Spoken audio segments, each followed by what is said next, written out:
Hello student, today we will study multi-purpose river project and integrated water resource management. ये India का map है और India major river and dam. These are the important rivers: Indus, Beas, Jhelum, Chenab, Ravi, Sutlej, Ganga, Yamuna, Ghaghara, Gandak, Brahmaputra और कृष्णा, कावेरी, दामोदर. ये सब reverse है और इन reverse के ऊपर डैम बना हुआ है. जैसे आपका भाखड़ा नागल डैम सतलज रिवर के ऊपर है और आपका एक टेहरी डैम है गंगा रिवर के ऊपर है और रिहंद जो यूपी में है वो आपका रिहंद रिवर के ऊपर है. हीराकुंड डैम महानदी पर है और सरदार सरोवर नर्मदा रिवर पर है और आपका तुंगाभद्रा रिवर पर तुंगाभद्रा आपका डैम है. ये सब इम्पोर्टेंट मल्टीपर्पज प्रोजेक्ट हैं जो रिवर्स के ऊपर पाए जाते हैं. तो from ancient times we have been constructed sophisticated hydraulic structure. पुराने ज़माने से हमारे यहाँ बहुत ही हाइड्रोलिक स्ट्रक्चर कंस्ट्रक्टेड हो रहे, जैसे डैम, स्टोन, रूबल, मलबा लगा के स्टोन से बनाए जाते थे, रिजर्वायर, लेक्स, एम्बैंकमेंट, तटबंध एंड कैनाल फॉर इरिगेशन के लिए ये एंशियंट टाइम से ही हमारे कंट्री के अंदर बनाए जाते थे. और during the time of Chandragupta Maurya dam, lake and irrigation system were extensively built. Chandragupta Maurya के टाइम में भी बहुत सारे डैम और lake irrigation system were extensively बने बहुत ज़्यादा. In the 14th century tank in Hauz Khas Delhi में वर कंस्ट्रक्टेड बाई इल्तुतमिश ने भी एक टैंक दिल्ली में हौज खास में बनवाया for supplying water to Siri fort area को. और dam were traditionally built to impound river. तो डैम जो ट्रेडिशनली बने वो रिवर को बांधने के लिए बने, क्योंकि रिवर के अंदर पानी हो जाता तो उससे फ्लड आ जाता. And rain water that could be use later to irrigate agriculture. और rain water that could be use later, और रेन वाटर को बाद में यूज किया जा सकता था. जो जब रिवर में ज़्यादा पानी हो जाता था तो उसका जो रेन वाटर था उसको स्टोर करके बाद में यूज कर सकते एग्रीकल्चर फील्ड के लिए.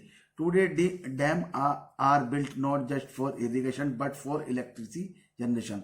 तो पहले जो जितने भी डैम बने वो सब का सब पर्पज था कि वाटर स्टोर करके उसे इरिगेशन के लिए यूज करना. मगर आजकल जो लेटेस्ट टाइम में जनरेशन जो इलेक्ट्रिसिटी जनरेशन के लिए डैम बन रहे हैं और वाटर सप्लाई के लिए, फॉर डोमेस्टिक पर्पज के लिए और इंडस्ट्रियल यूज के लिए, फ्लड कंट्रोल के लिए, रिक्रिएशन के लिए, इनलैंड नेविगेशन के लिए, और वो जो रिजर्वायर होता है उसके अंदर फिश ब्रीडिंग के लिए भी.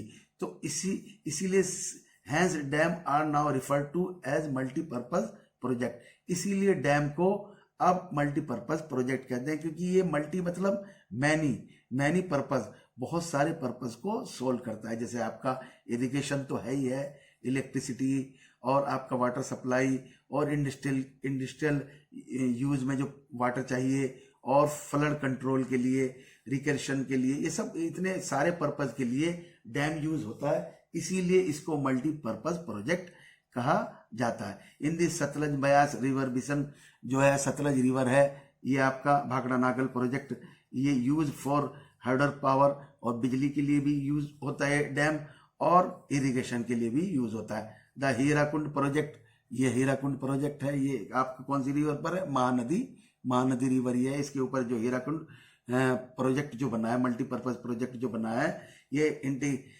इंटीग्रेट कंजर्वेशन ऑफ वाटर करता है, पानी को स्टोर करता है, फ्लड कंट्रोल से रोकता है. इन सब इतनी सादी क्वालिटी होने की वजह से मल्टीपर्पज प्रोजेक्ट को जवाहरलाल नेहरू साहब ने, पंडित जवाहरलाल नेहरू ने कहा कि dam as the temple of modern India. ये जो डैम है ये मॉडर्न इंडिया के टेम्पल है. उन्होंने रीजन दिया, the reason being that it would integrate development. ये आपका डेवलपमेंट ऑफ एग्रीकल्चर करेगा इरिगेशन से, एंड द विलेज इकोनॉमी. और जब एग्रीकल्चर डेवलप होगी तो विलेज की इकोनॉमी डेवलप होगी. With rapid industrialisation, rapid industrialise का मतलब उससे डैम से बिजली बनेगी, उस बिजली से आपका इंडस्ट्रीज में काम आएगी हाइड्रो इलेक्ट्रिसिटी पावर, और उससे रैपिड इंडस्ट्रियलाइजेशन होगा जिससे पावर सप्लाई होगी इंडस्ट्रीज को, तो ज़्यादा इंडस्ट्रीज लगेगी. And growth of the urban economy, urban की जो शहरों की इकोनॉमी जो है डेवलप होगी, क्योंकि इंडस्ट्रियलाइजेशन से ही टोटली डिपेंड करती है अर्बन की इकोनॉमी। तो एग्रीकल्चर डेवलपमेंट मतलब विलेज डेवलपमेंट, विलेज की इकोनॉमी डेवलपमेंट, और इंडस्ट्रियल डेवलपमेंट मतलब growth of the urban economy, शहरों की economy. In the recent years multipurpose project and large dam have come under great scrutiny and opposition from variety of reason। और recent time में multipurpose project जो बहुत ही काम के कहे जाते थे, आज जो है ग्रेट स्क्रूटनी, जांच में आ गए, और अपोजिशन फ्रॉम बहुत सारे रीजन अब निकल के सामने आ रहे हैं कि ये आपका यूजफुल ही नहीं, हार्मफुल भी है इसका जो है। अब एक तो सबसे बड़ी प्रॉब्लम इनसे होती है मल्टीपर्पज प्रोजेक्ट से, regulating and damming of the river affect there natural flow. जो रिवर का नेचुरल फ्लो होता है पानी का, उसको इफेक्ट करते हैं, उसको कंट्रोल करते हैं।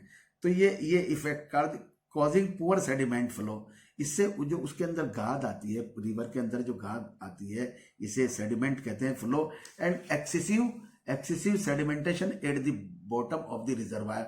जो पानी को रिजर्व करने के लिए बहुत बड़ा जो बनाई गई है, उसके अंदर बहुत सारी सेडिमेंट स्टोर हो जाता है और नीचे जम जाती है, resulting into the rockier stream bed. जो रिजर्वायर की जो होती है, वो जो बेड होती है, जो नीचे का जो तल बोलते हैं जिसको, इसके ऊपर जल पाया जाता है, वाटर पाया जाता है, वो रिजर्वायर का, और उसके अंदर बहुत सारी जो गाद होती है, तो उसकी वजह से वहाँ रॉकियर बन जाती है, रॉक बन जाती है, मतलब चट्टाने बन जाती हैं, और and poor habitat for the river aquatic life. और जो रिवर की जो एक्वेटिक लाइफ हो, जितना आपका फिश हो, जितने एनिमल्स जो वाटर के अंदर पाई जाती हैं, उनको भी डैमेज करती है। The reservoir that are created on the flat, जो फ्लड प्लेन पर आपके रिजर्वायर बनते थे पानी को कलेक्ट करने के लिए, also submerge the existing vegetation. जो वेजिटेशन वहां से पाई जाती उसको भी अब डुबा लेते हैं, and soil leading to its decomposition over a period of the time. जब जो फ्लड को कंट्रोल करने के लिए बने थे, वही आज जो है वो आल्सो सबमर्ज द एग्जिस्टिंग, वो वहां वेजिटेशन को कर लेते हैं और सॉइल को कर लेते हैं पीरियड ऑफ द टाइम पर, क्योंकि उसकी रिजर्वायर की बेड के अंदर रॉक्स होगी, जिससे उसका लेवल थोड़ा सा बढ़ गया और पानी ज्यादा बाहर आने लग गया है। Multipurpose project and large dam have been the cause of many social movement. बहुत सारे मूवमेंट इनके खिलाफ हुए, बहुत सारे लोगों ने इनके खिलाफ आंदोलन किया है। मल्टीपर्पज रिवर प्रोजेक्ट जो बहुत ही पॉपुलर रहे हैं, लाइक द नर्मदा बचाओ आंदोलन, इसके बारे में काफी आपने सुना होगा, एंड द टिहरी डैम आंदोलन। इन सब डैम, जब भी ये डैम बनने लगे तो इनके खिलाफ एक मूवमेंट चला, इनके खिलाफ एक आंदोलन चला, पूरे देश में पॉपुलर हो गए आंदोलन। Resistance to this project has primarily been due to the large scale displacement of the local community. जब भी डैम, ये मल्टीपर्पज प्रोजेक्ट किसी क्षेत्र में, ये किसी एरिया में बनता है, तो लार्ज डिस्प्लेसमेंट, उस एरिया की लोकल कम्युनिटी को शिफ्ट करना पड़ता है, ट्रांसफर करना पड़ता है दूसरी जगह। और local people often had to give up their land, वो अपना लैंड भी छोड़ते हैं जो वहाँ के लोग हैं, क्योंकि वो दूसरी जगह जाके शिफ्ट करते हैं। लाइवलीहुड जो उनको कमाने खाने का धंधा है, उसको भी छोड़ के जाना पड़ता है। और meagre access and control over resource, जो वहाँ के रिसोर्स पर उनका कंट्रोल था, वो भी उनको छोड़ना पड़े। तो for the greater good of the nation के लिए उन्हें सब कुछ चीज़ों को उनको सेक्रीफाइस करना पड़ता है, क्योंकि जिस एरिया में डैम बनता है वहाँ के लोगों को शिफ्ट भी करना पड़े और उनकी सब कुछ जो है खत्म हो जाता है। तो irrigation has now also change the cropping pattern of many region. अब जब डैम बन गए तो उससे इरिगेशन हो गया, पानी की प्रॉब्लम सॉल्व होगी। तो जो क्रॉप्स आदमी जो फार्मर बोते थे उसको उन्होंने चेंज ही कर दिया, with farmer shifting to the water intensive and commercial crops. ऐसी क्रॉप्स बोने लग गए जिसमें पानी की ज्यादा रिक्वायरमेंट होती थी। कॉमर्शियल क्रॉप और वाटर इंटेंसिव, जिन्हें पानी की रिक्वायरमेंट ज्यादा थी, उन क्रॉप्स को वो बोने लग गए अपने खेतों में। दिस हैज ग्रेट सैलिनाइजेशन, और इसकी वजह से जो पानी उसमें सप्लाई करते थे, तो उस फार्मिंग में या उस एरिया में सैलिनाइजेशन हो गया, सैलिनिटी होगी, मतलब नमक का पानी होने लग गया और सॉइल डैमेज होने लगी। In Gujarat the Sabarmati basin farmer were agitated. Farmer Gujarat के अंदर साबरमती रिवर बेसिन में वहां भी एजिटेटेड हो गए, ऑलमोस्ट कॉज ए राइट, वहां तो झगड़ा तक के हो गया, over the higher priority given to the water supply in urban area. तो जो साबरमती पे डैम बना, उसकी जो पानी की सप्लाई है वो अर्बन एरिया की तरफ जाने लगी, पर्टिकुलरली ड्यूरिंग ड्रॉट। अब सूखा पड़ रहा है, पानी खेतों में है नहीं, और डैम की सप्लाई का पानी कहाँ जा रहा, अर्बन एरिया, इसलिए वो फार्मर एजिटेट हो गए। इंटर स्टेट वाटर डिस्प्यूट भी बहुत पॉपुलर हो रहे, बहुत झगड़े हो रहे दोनों स्टेट के बीच में, क्योंकि एक रिवर कई कई स्टेट से गुजरती है।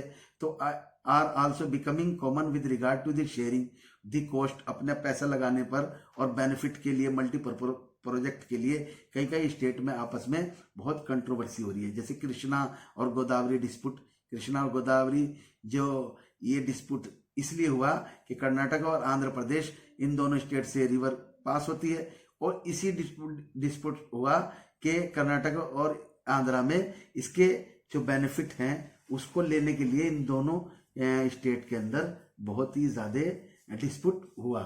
The dam that were constructed to control the flood have trigger flood, अब जो डैम आपका फ्लड को कंट्रोल करने के लिए बना था, अब उसी की वजह से सेडिमेंट, क्योंकि सेडिमेंट उसमें जम रहा है और सेडिमेंट की वजह से फ्लड ही आ रहा है, इसी की वजह से फ्लड आने लग गया। इन दी रिजर्वायर, रिजर्वायर के अंदर आपका सेडिमेंट हो गया, उसकी वजह से पानी जब ज्यादा बढ़ता है तो उससे फ्लड आ जाता है, उससे एक ही नुकसान होने लग गया। Moreover the big dam have mostly been unsuccessful in controlling flood in the time of the excessive rainfall. अब क्या हो गया कि बिग डैम जितने भी बने हुए हैं ये अनसक्सेसफुल हो गए, क्योंकि बने थे कंट्रोल करने के लिए, फ्लड के लिए, मगर जब ज्यादा रेनफॉल होती है तो ये कंट्रोल नहीं कर पाते और इनकी वजह से भी और आपका फ्लड आ जाता है। अब एक जो है आपका the release of water from dam during heavy rain aggravated the flood situation in Maharashtra Gujarat. 2006 में आपका जब ज्यादा रेनफॉल हुई तो वहां से डैम से पानी को रिलीज कर दिया गया, कहां से, आपका महाराष्ट्र और गुजरात में, उसकी वजह से आपका बाढ़ आ गई, समझे, फ्लड सिचुएशन आ गई इन दो स्टेट के अंदर, क्योंकि जब डैम में ज्यादा पानी हुआ, पानी को रिलीज कर दिया गया और उसकी वजह से 2006 में महाराष्ट्र और गुजरात में फ्लड आ गया। The flood have not only devastated the life property, life और प्रॉपर्टी को तो डैमेज कर ही दिया इसने, but also cause extensive soil erosion, और जो सॉइल थी उसको भी इरोड कर दिया, उसको भी आपका डैमेज कर दिया और सॉइल को बहा के ले गया पानी।